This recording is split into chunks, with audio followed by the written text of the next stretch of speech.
할렐루야. 하나님께서 오늘도 말씀의 은혜를 우리 가운데 허락해 주실 줄로 믿습니다. 우리 옆에 계시는 분들과 함께 인사하도록 하겠습니다. 사랑합니다. 축복합니다. 잘 오셨습니다. 은혜 받는 시간 되시길 바랍니다. 무더운 여름철 날씨, 그 무더위를 이겨내시고 이 자리 가운데 믿음으로 나온 우리 성실의 모든 성도님들을 축복합니다. 방금 전에도 우리가 함께 기도하였지만 우리는 나라와 민족을 위해서 날마다 기도하고 있지요. 그런데 그러한 기도를 하다 보면 우리의 마음속에 이러한 질문 하나가 찾아올 때가 있습니다. 내가 이렇게 기도한다고 해서 세상이 정말 바뀔까 하는 그러한 의문이 들 때가 있죠.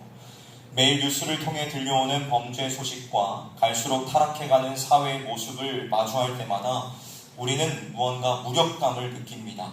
세상의 거대한 죄악 앞에서 나의 기도는 아무런 힘이 없는 것처럼 여겨지기도 하지요. 그러다 보니 어느샌가 우리는 나라와 민족을 위한 기도, 무너져가는 이웃을 향한 기도의 끈을 놓아버리게 됩니다. 어차피 세상은 변하지 않아 라고 체념하며 내 가정의 안위와 자녀의 성공만을 구하는 이기적인 기도의 울타리 안으로 숨어버리고 맙니다.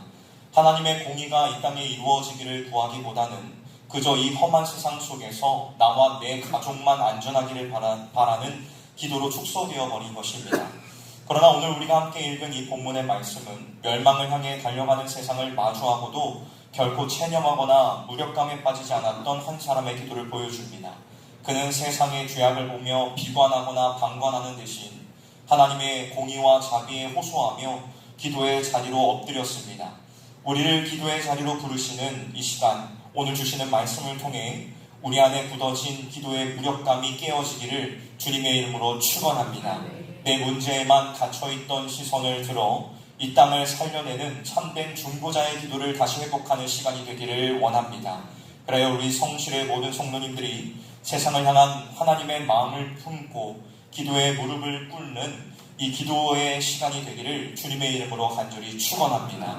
먼저 첫 번째로 하나님은 우리를 의와 공도의 삶으로 부르셨습니다. 오늘 본문인 16절과 17절 말씀을 보면 세 사람이 일어나서 소돔을 향하여 떠날 때에 아브라함은 그들을 전송하러 함께 나아갑니다. 그때 여호와께서 이렇게 말씀을 하시죠. 내가 하려는 것을 아브라함에게 숨기겠느냐. 하나님께서는 장차 소돔과 고모라에 내릴 심판의 계획을 아브라함에게 숨기지 않고 분명하게 알려주십니다.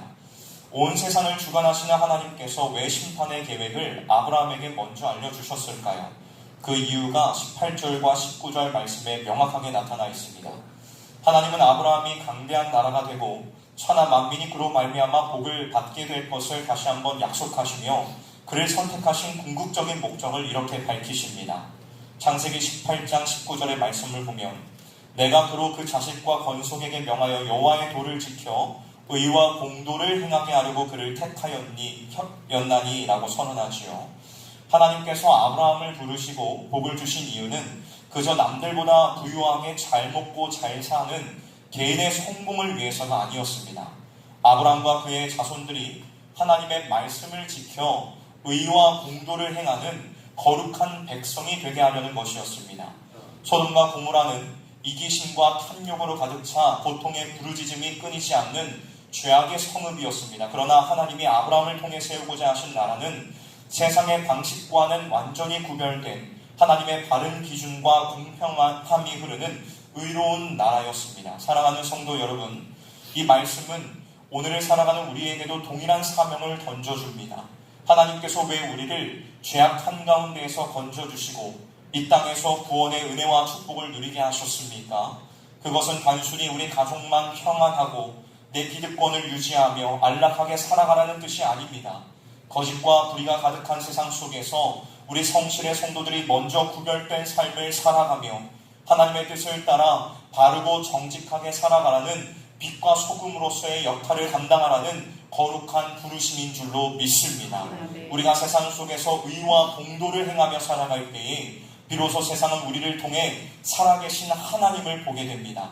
나만 잘 살면 된다는 그러한 이기적인 마음을 십자가 앞에 내려놓고 우리에게 허락된 삶의 자리에서 하나님의 뜻을 묵묵히 실천해내는 믿음의 결단이 오늘 필요한 줄로 믿습니다.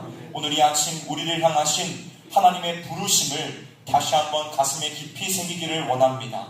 내 삶의 모든 영역에서 내가 머물고 있는 그 모든 자리 가운데에서 세상과 타협하지 않고 하나님의 도를 지켜 행하기로 굳게 결단하는 저와 여러분이 되시기를 주님의 이름으로 축원합니다.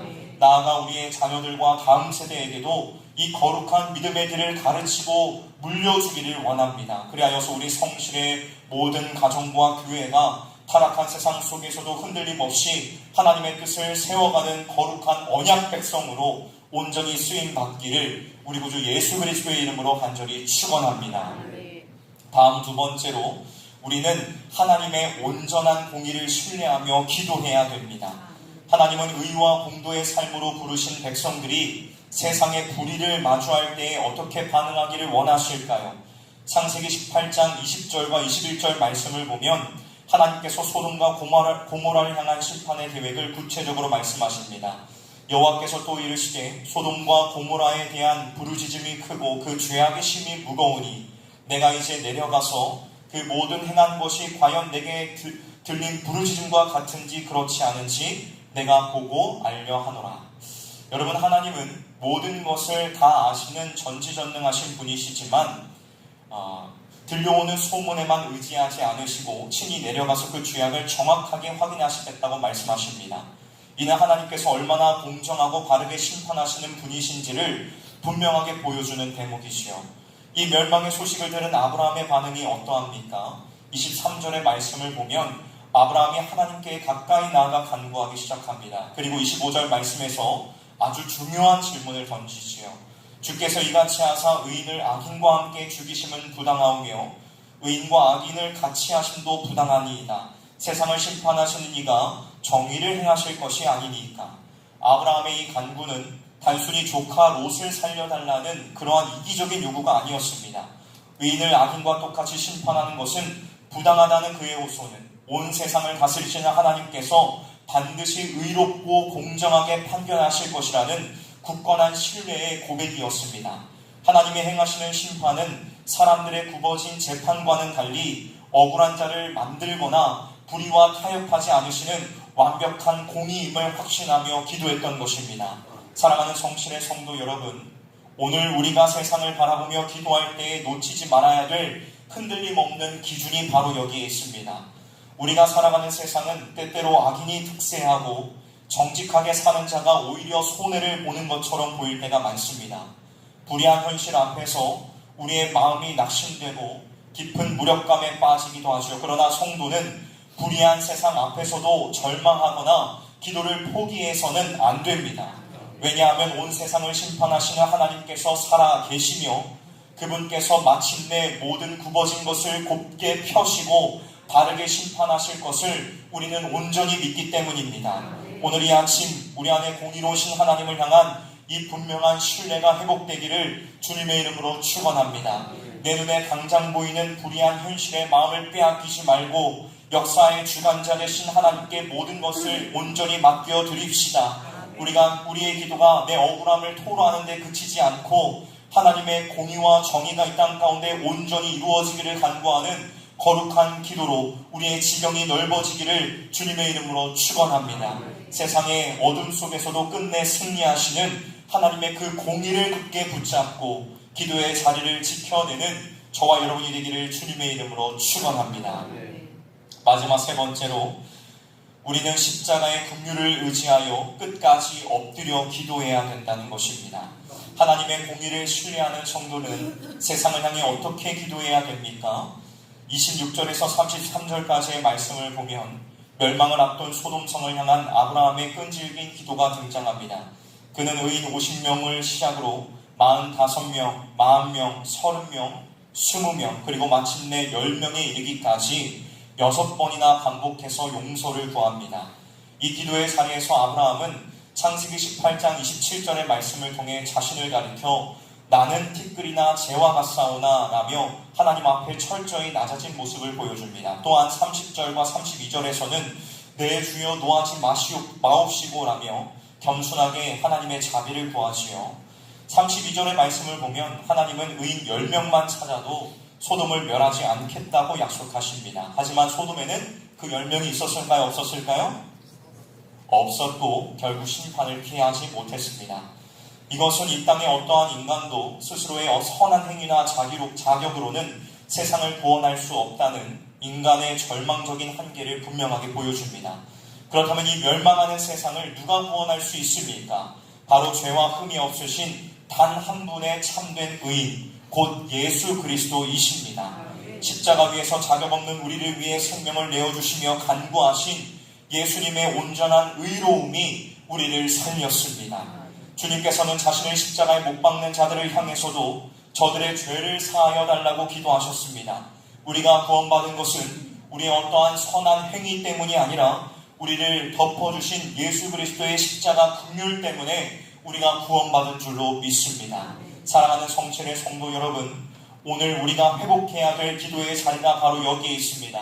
세상을 향하여 손가락질하며 비판하던 굳어진 마음을 십자가 앞에 모두 내려놓기를 원합니다. 우리 역시 십자가의 은혜가 없었다면 티끌과 재와 같이 멸망할 수밖에 없는 존재임을 기억하며 이 시간 하나님 앞에 겸손히 엎드립시다. 이제는 나를 살리신 예수 그리스도의 사랑을 가슴에 품고 무너져가는 이 땅과 이 나라와 다음 세대를 위해 기도하는 믿음의 사람이 되기를 결단하는 우리 모두가 되기를 소원합니다. 비록 우리는 연약하지만 십자가의 은혜를 굳게 붙들고 영혼을 사랑하는 마음으로 엎드릴 때에 하나님께서 예수 그리스도의 이름으로 올려드리는 우리의 기도를 들으시고 이 땅을, 이 나라를, 우리의 삶을, 우리의 가정을, 우리의 교회를 회복시켜 주실 줄로 믿습니다. 이 은혜와 회복의 통로로 귀하게 쓰임받는 저와 여러분 우리 모두가 되기를 주님의 이름으로 축원합니다. 사랑하는 성실의 성도 여러분, 신앙생활을 하며 우리가 마주하게 되는 가장 큰 위기는 세상의 악함이 아니라 그 세상을 향해 기도하기를 포기해버리는 우리의 무력감입니다. 내 기도 하나로 세상이 과연 바뀌겠어? 라는 체념과 내 가정만 평안하면 된다는 이 좁고 이기적인 마음이 이 아침 십자가 앞에 온전히 깨어지기를 주님의 이름으로 축원합니다. 오늘 우리가 나눈 이 창세기 18장의 말씀을 통해 분명히 깨닫게 되는 것은 하나님께서 무너져가는 세상을 살리시기 위해 기도의 자리로 엎드리는 믿음의 사람을 찾고 계신다는 것입니다. 우리는 비록 세상을 구원할 능력도 어떤 내세울 의로움도 없는 연약한 존재들입니다. 그러나 우리를 덮어주신 예수 그리스도의 온전한 의로움과 십자가의 긍휼을 굳게 붙잡을 때에 우리의 기도는 세상을 향한 하나님의 자비를 구하는 능력이 됩니다.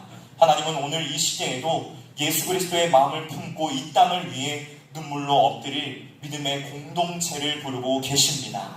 오늘 이 아침 저와 여러분들이 바로 그 거룩한 부르심에 응답하는 기도의 공동체가 되기를 주님의 이름으로 축원합니다. 온 세상을 바르게 심판하시는 그 공의의 하나님을 굳게 신뢰하십시오.